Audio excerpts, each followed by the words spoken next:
যদি আপুনি অলপ বেছি শুনি ভাল পায় তেনেহ'লে চেনেলটো ছাবস্ক্ৰাইব কৰি লওক।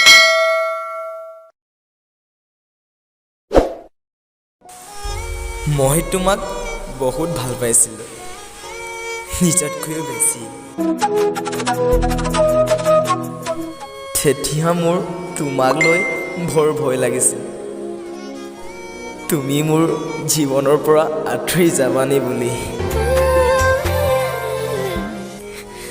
যদিহে মোৰ পৰা তোমাক কোনোবাই মোতকৈ বেছি মৰম কৰি মোৰ জীৱনৰ পৰা কোনোবাই কাঢ়ি লৈ যাবনি বুলি বৰ ভয় লাগিছিল।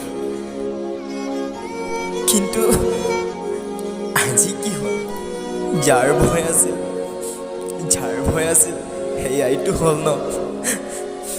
বিধিয়ে কি দিলে মোৰ সকলো কাঢ়িলে, ঈশ্বৰই মোকো তইনে। এনেধৰণৰ ভিডিঅ' পাই থাকিবৰ বাবে চেনেলটো ছাবস্ক্ৰাইব কৰি লওক। নেক্সট ভিডিঅ' লগ পাম ভাল এটা ষ্টৰীৰ লগত। আজিলৈকে মানে থেংক ইউ so much।